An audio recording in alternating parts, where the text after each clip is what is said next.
Hi there, boys and girls, men, women, and children of all ages. It's Kenny at Lionel for Less. Just dropping in. It's early January here. Tomorrow will be MLK Day, which became a holiday in my lifetime. And we've been doing a lot of work in the layout room. The layout's not up yet, but we're about ready to call the carpenter to come over and help me put the shelf layout up on the wall. I've gathered most of the track.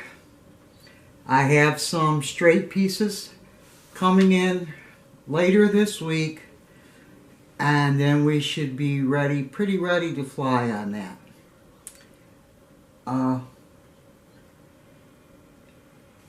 Today's video is going to be about how we take these this old Santa Fe set that I got for Christmas, and we're going to really in-depth clean them up and give them the ultimate tune-up, so I can show you guys a few things about that. I'll probably have to shoot this in several segments since I'm not that hot on editing, or I like to do things in real time anyway because I don't know how to edit so good. That's the truth. But anyway, we're just going to break this down, and I'm going to show you from beginning until end how to make this set run and look almost like new. Okay, but before that, I have a couple things I'd like to talk to you about. Before you go and do anything like this, make sure that you have this book, the Greenberg's Repair and Operating Manual for Lionel Trains. This is what opened my world up. I couldn't hardly change the tire on a car before. I was a musician all my life. And as you can see, I've got things bookmarked. I just could have never did nothing without this book. It is so comprehensive. It doesn't really tell you how to fix things, but these exploded diagrams, like here of the F3, which you can tell is well worn, if you can, it doesn't even have to be in your language, just so you can see how things go back together, it makes a big difference. Every product almost that Lionel produced is in this book. The Bascule Bridge is kind of hard to find in here. They've got a little bit about how to wire it and that, but other than that, this is going to be your repair Bible if you decide to start working on your trains. Another book that I recommend, maybe even first, before that one, is this book by Ray Plummer, The Beginner's Guide to Repairing Lionel Trains. This book goes to the basics. It's probably things that you already know, but maybe you don't. It goes as far back as, understanding the transformer, opening the box, setting up the track. It's important too, if you run tubular track, to have a good set of track pliers, which I'm in the process of getting right now because I've had to use 2 or 3 different kinds of pliers, and it was a hassle just to put up this one loop to be able to run. Because I'm just disenchanted with fast track. It was great stuff when they put it out, but if you watch my other video about showing you how fast track's kind of being made out of pot metal now instead of good conductive metal, you'll see what I mean. I mean, it's convenient, it slaps up in 10 minutes, man, you're ready to go. Maybe for around the tree or something, great. But for a serious hobbyist, I'm not so sure about it. The more you take it apart, too, the worse it gets. Okay, so let's say you don't know how to oil your engine yet. That's right there. It's going to show you every place that should get lubed or oiled.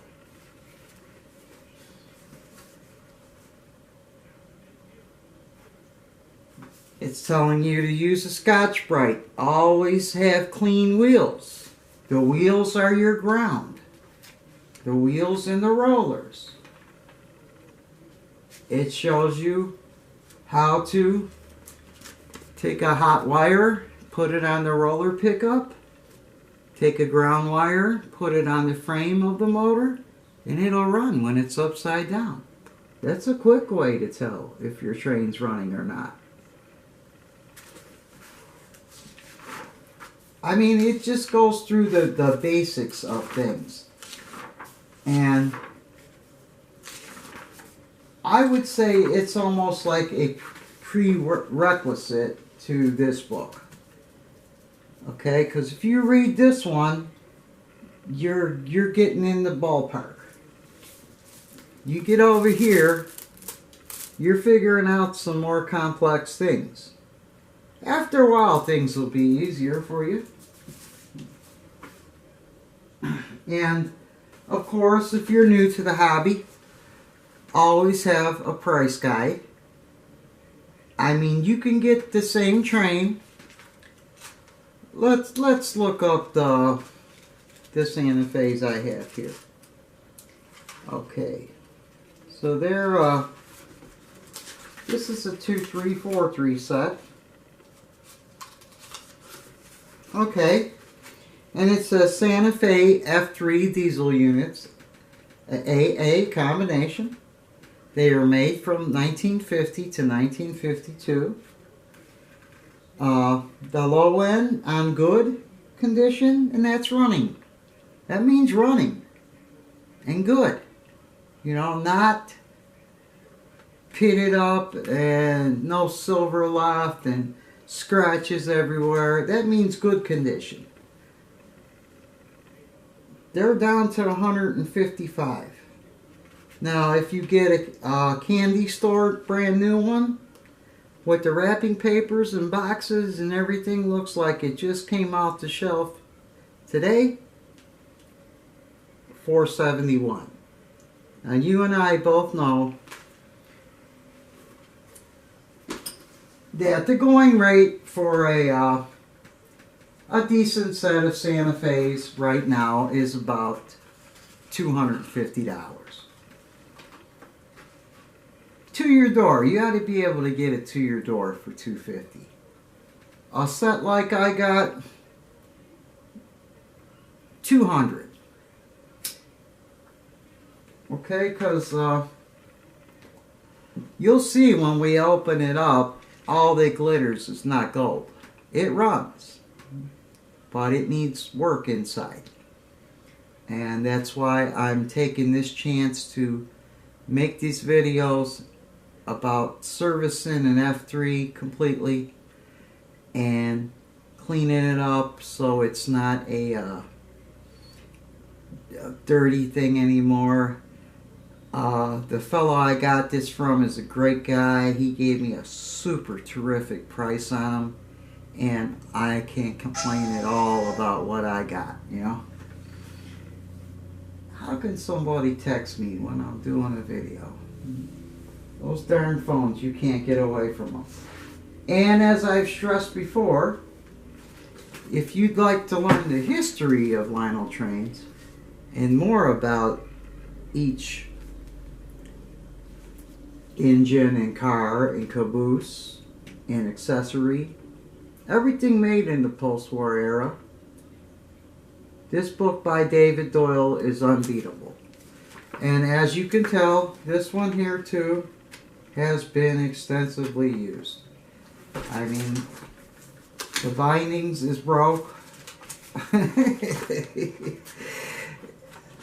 Yeah, because I used to list things in that, and you know, I put in a few facts, and it helped me to understand the variations of things and why one boxcar is worth $5 and the next one's worth $500.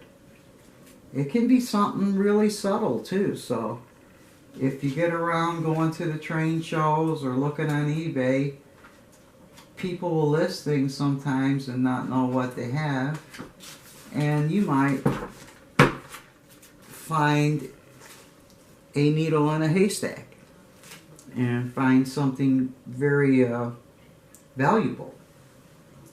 But like I said, this book here, the list price is $14.95. I would definitely get it if you're a beginner. Read this first before you do anything. It's by Kallenbach Books. Kallenbach Books, you know, the famous ones, Kallenbach.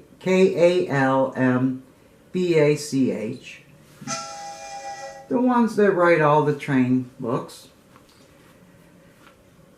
And by Ray L. Plummer. Plummer. He shows you little things on here like this WD-40. Don't get it nowhere near a train. Never. I made that mistake in the beginning. I wound up with wet brushes and trains that wouldn't run. This is what you want to use on E-units and stuff. They don't have the color TV tuner thing anymore. We used to get at Radio Shack. But you can pick this up at Walmart for about $4. It used to be $8 at AutoZone, and I think it still is over there around $7. But Walmart's the place for this. And, you know, I've always got a couple cans of it because it's just valuable stuff to have. What its original intentions is for, you know, plugging the car sockets together. And, you know, those things get wet, and you could just spray this on there and dry it out. You can clean your track with this, although it's a rather expensive method to clean track with. I use 91% alcohol on my track. People tell me to use less stuff, but you know, there's times I get old stuff in and you know, I run it and you know, the residue from the wheels and oil in it, you know, up very good as stuff goes down on the track. I use ATF for lubrication, but I'm considering it does conduct electricity, and it stays in place longer than an oil will. This idea came about from a Lionel salesman during Christmas season. He found out if he lubed the trains with ATF, and this is just cheap ATF, like a $3 bottle. No kind of special Ford, Dextron, anything like that. That he had to oil the trains less often. Instead of oiling them, you know, every night or every 6 hours, you know, when the trains were running on Christmas season. He had to oil them every other day or every 2, 3, 4 days. So that's where I got that hint from. And it's worked for me all these years. But I am considering making a change to electric conductive oil. It's like a clear white oil And I saw Tom Z use it, and he said he has never had to clean his track in his life, which is unbelievable for the kind of trains this guy runs. But he's a mechanic, and he pretty much knows how much oil to put here and there, and he doesn't mess around with junk like I do and try to resurrect it and all that. So I'm considering getting an oval of like maybe scale tracks or something to keep under the layout to run old stuff just to break it in, you know, and then just wiping that stuff off. Because that's the one thing Fast Track was very convenient for. You could clean it up quick, you know, as opposed to this 3-rail and the Ross that I've got. I know I'm crazy, but I use brake cleaner if I'm breaking something down. You can use mineral spirits. I've used those. Paint thinner. Denatured alcohol. A lot of folks clean their track with denatured alcohol. I always have this glass cleaner. Always. I always got some super glue gel. It's much better than the other stuff, the gel, because it actually goes where you want it to. And you squeeze here and it just goes right where you want it. And precise. If you put the lid back on, the tube stays good. Elmo's glue all. And for the heavy stuff, we got the good old contact cement. Okay. Now, what does all that have to do? Oh, let me show this to you too. This is a tool I bought about 12 years ago. And this holds an E-unit, the drum, while you change the fingers and stuff. You put it in here. You put the drum in here. This is adjustable. And this kind of holds the drum. It does hold the drum for you. And man, it makes rebuilding those E-units a lot easier. For lubrication, you'll want to use white lithium grease. It's really the best thing to use on these trains, where it says, you know, to give them some grease. I think this tube ran me about $4, $3, something like that. And for taking engines apart in that, you're going to have some sockets. Even if it's as primitive as this one that I have. You know, it's still a socket. You know, you put it on there to take off the side rods and stuff instead of stripping them with pliers. This one's pretty cool because you can just open it up and you store your sockets right inside here. So I've never really had a need to move to something different because this has worked for me. Okay, and this is another indispensable tool you must have, is a set of these smaller screwdrivers. Okay, they don't have to be micro small, but this Stanley set is kind of perfect. Don't buy one of those cheapy sets. I've ran through so many of those Harbor Freight sets. You know, they only last about a week and then they go. I've had this one now for 2 or 3 years and nothing's wrong with it. And here's another indispensable thing that you could pick up for about $1. You put your screwdriver in there. You just rattle it around inside of there, and presto, any screwdriver can be your magnetic screwdriver. because you'll find that you need different screwdrivers for different jobs. And then if you for some reason would want to demagnetize it, you just roll it up here and it makes it non-magnetic then. But when you're taking those screws out of those hard to reach places and stuff, it's a godsend. And that has, you know, you can avoid going out and buying a magnetic screwdriver set. This is one of my favorite screwdrivers for trains. You'll need something about that size, a bigger one, another favorite size one,